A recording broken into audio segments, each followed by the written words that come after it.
Assalamualaikum everybody. Today we'll be looking at Vibrio parahaemolyticus. If you guys have missed our other videos on Vibrio like Vibrio cholerae and Vibrio vulnificus, be sure to check them out. But before getting into the video, I'd like to tell you guys that these videos are meant for educational purposes. Things and treatments may change with time. If I get wrong or miss anything, your input is always welcomed in the comments section. Grab a pen and a notepad and let's get started. Vibrio parahaemolyticus. It's similar to Vibrio cholerae because it belongs to the Vibrionaceae family. It's a gram-negative rod. It's a facultative aerobe, and it is not responsible for forming spores. It is rod-shaped. As you can see in this picture, this is a rod-shaped Vibrio parahaemolyticus. It belongs to the family Vibrionaceae and is responsible for causing what?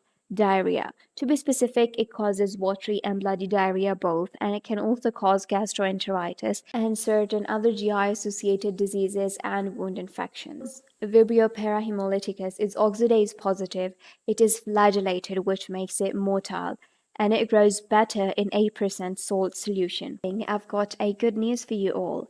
Medzukhruf has recently released Medical Parasitology MCQs ebook. If you guys are interested in this Medical Parasito MCQs ebook, I've got you a link in the description or in the top right corner. All you have to do is to click on that link, fill out the form, make the payment, share your receipt, and you'll receive your book. But before talking about Vibrio in detail, let us talk about the bacterial classification. Bacteria are further classified into spirochetes, also into acid-fast on the basis of acid-fast staining, and there's an exception, that's the Mycoplasma bacterium, and it's also divided based on gram staining into gram-positive and gram-negative. We're done with all the gram-positive bacteria. If you guys are interested, be sure to check out the channel. Now let's talk about gram-negative. Gram-negative bacteria are further subdivided into cocci like Neisseria, Neisseria gonorrhoeae, and Neisseria meningitidis, and also into rods like aerobic, for example Pseudomonas, and anaerobic like Bacteroides, and facultative, which are further subdivided into curved like Campylobacter, Helicobacter, and Vibrio, the topic of today's video, and we're talking about the Vibrio parahaemolyticus, and also into the straight ones. Straight ones are further subdivided into enteric and related, which includes E. coli, Enterobacter, Serratia, Klebsiella, Salmonella, Shigella, Proteus.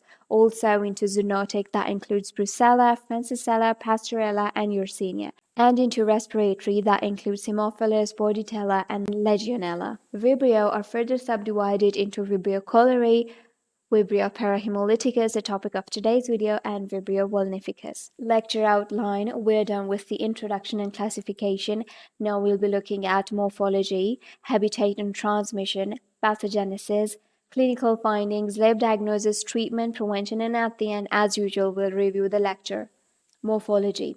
Vibrio parahaemolyticus is curved and rod-shaped bacterium. As you can see in this picture, it is pink colored. The reason is it's gram-negative. Structure. It is an encapsulated bacterium, which means that it has got a capsule that surrounds it that is protective for it against anything. It is not responsible for forming spores. It is motile because it has got a flagella at its one pole, and it has got several pili that helps it attach to the host surfaces. This is how it looks like under the microscope. Rod-shaped bacterium. And habitat. Hosts. Vibrio parahaemolyticus is also called as marine organism. The reason is that it is found in seafood such as oysters. Human beings are also its host because it causes infection in the human small intestine, and it is also found in brackish or salt water. Transmission. Vibrio parahaemolyticus is transmitted by ingestion of raw or undercooked seafood, especially shellfish such as oysters, and its route of transmission is fecal-oral route. Let's talk about its pathogenesis. The first step is entrance. The bacteria will enter the human body. In the second step, it will colonize its area of action, that is small intestine, and sometimes the wound.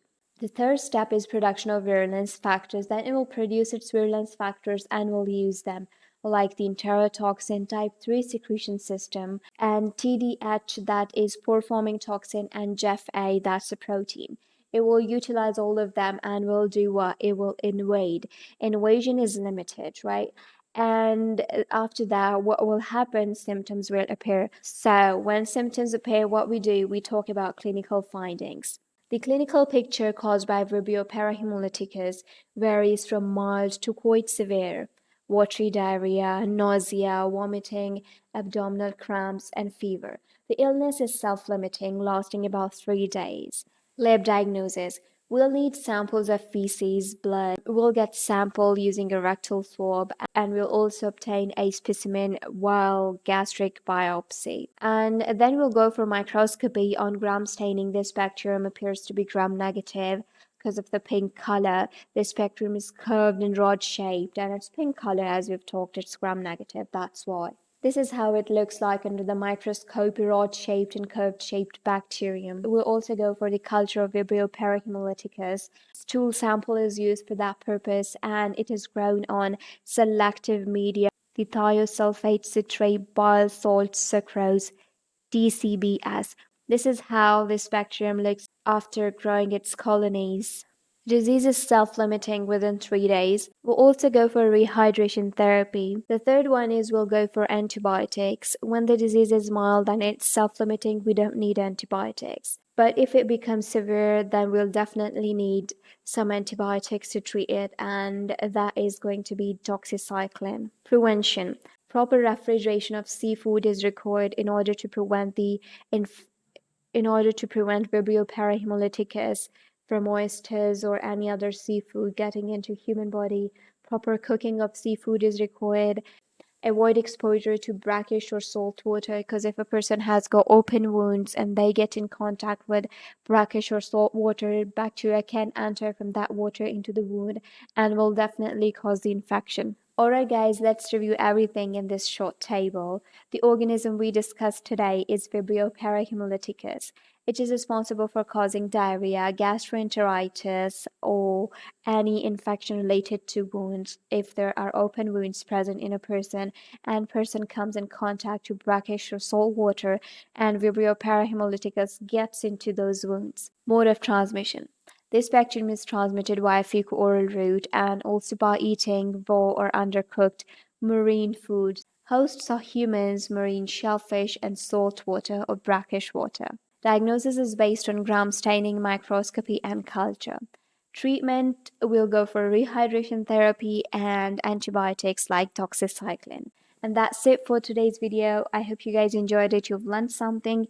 If you've got any suggestions, feel free to leave them below in the comments.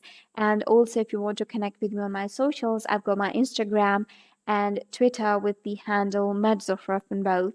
And I'll catch you in the next video. Till then, Assalamualaikum.